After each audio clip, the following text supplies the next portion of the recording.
अस्सलाम वालेकुम दोस्तों, तुसीं वेख रहे हो पाक पंजाब टीवी ते मैं तुहाडा मेज़बान अब्दुल वाहद। दोस्तों, सब तो पहले अपने चैनल नूं करो सबसक्राइब ते नाल ही बैल आइकन नूं करो ओके, ताकि साडी अगली वीडियो दा नोटिफिकेशन तुहाडे तक पहुंचे, तुसीं वो वीडियो वेख सको सब तो पहले। दोस्तों, जिस तरह कि तुहानूं पता कि असीं कल एक सुनाड़ी गब्बन माई दी वीडियो अपने यूट्यूब चैनल ते अपलोड कीती सी।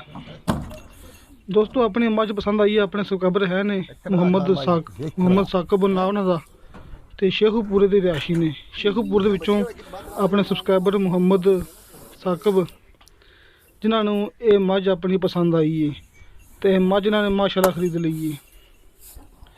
किसी दोस्त ने भाई साकिब दा मेरे को नंबर लेना होवे ते मैं उन्हां दा नंबर उन्होंने दे सकना, ताकि तुसीं उन्हां तों पुछ सको कि भाई साकिब तुहानूं किधरे मझ पाक पंजाब टीवी तो महंगी तो नहीं लभी या नाजायज़ तो नहीं हुई,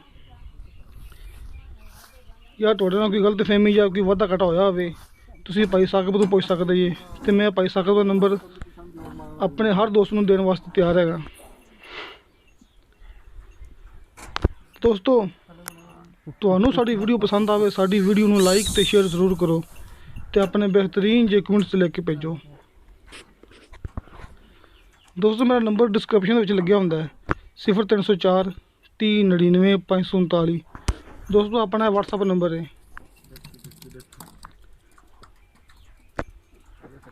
दोस्तों, उम्मीद करना तुहानूं साडी अज वाली वीडियो बड़ी पसंद आई होगी।